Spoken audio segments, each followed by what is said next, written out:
Hi guys, welcome back to In Case of Econ Struggles. Today we're talking about different types of market distortions. So we're going to talk about the market distortions you see here. If you would like to jump to a specific type of market distortion, use those timestamps below. Otherwise, we are going to get started by talking about price floor. Here is an example of a price floor. It's going to be the minimum wage. It's a very common example of a price floor, and we're going to use what's called a binding price floor. Why is it binding? Well, it's binding because in the supply diagram, we have this equilibrium wage and this equilibrium level of labor, but the minimum wage is going to be set above the equilibrium wage, so it's binding. If the minimum wage was down here, then that would not be binding because then the market would just use this green point here because the minimum wage would not preclude or prevent this green point from happening. But if we put the minimum wage way up here, then we can't have this green equilibrium point because that wage is too low. So here is the binding minimum wage. So what is going to happen? Well, we have this many people who are willing to work because the wage is pretty high, but companies are not willing to hire everyone who wants to work at this wage level. How many people are companies willing to hire? Well, they are willing to hire this many people here on the labor demand curve at that wage. So you can see we have more people willing to work than people companies are willing to hire. What happens? We have unemployment. And with any market distortion, we're going to have some deadweight loss. This many people are willing to work for those lower wages. Companies are willing to hire these workers at that low wages. So we're missing out on some trades because of the minimum wage. And that loss of trades, or the loss of value of those trades, is what we call deadweight loss. So that's what a price floor is. We can also have a price ceiling. A price ceiling is just the opposite, where we set a maximum value for the price of a good. So maybe if we're thinking about rent, this could be rent control. Again, this is going to be a binding price ceiling because the equilibrium rental rate, or the rent for an apartment, is going to be higher than the rental rate that we are going to allow to prevail in the market. So here is the level of rent that would be charged if there was no rent control, but rent control caps the price of rent here. Well, a lot of people want to rent an apartment for that lower rate, but not all people who own apartments are willing to rent them out for that price. So you have all these people who want to rent and all these units available. So you can see we have more demand than supply, which means that we're going to have some people who can't rent apartments. So in the extreme case, this might be people who are homeless in this specific town. Again, we have deadweight loss because we have people who are willing to pay a higher rent. We have people who are willing to supply those apartments at a higher rent, but those trades cannot happen because of the price ceiling. We can also have something called a quota, or an import restriction is a common example of a quota. So this is the supply curve, and maybe the US says, okay, we're only going to allow so many of a certain product to come into the country. So after a certain amount of quantity, then a supplier can't supply any more for any price. So it becomes a vertical line. Here is the hypothetical unrestricted supply curve if there was no quota. So again, in green is the equilibrium price, equilibrium quantity, but we can only have this Q max. This quota again is binding because the equilibrium quantity is greater than the quota. If the quota was somewhere on the right side of Q star, then again, it wouldn't be binding because the market would reach equilibrium at Q star, which would be less than the quota. Here it's binding, so Q star is greater than the quota. Deadweight loss is the loss of value of trades that would have happened if not for the quota. So we have this many people who are willing to buy and this many people who would be willing to sell. So we're missing out on all these trades in red, and that's the deadweight loss for a quota.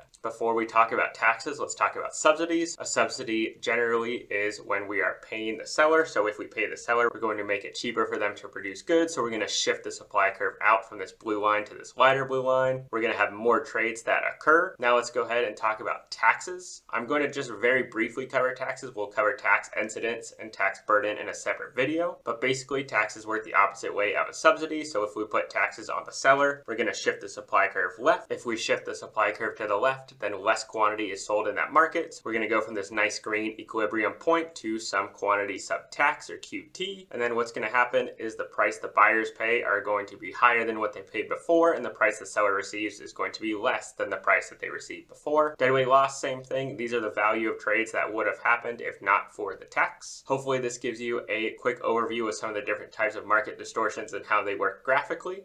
If it was helpful, make sure to like and subscribe, and we will see you next time for another case of Econ Struggles.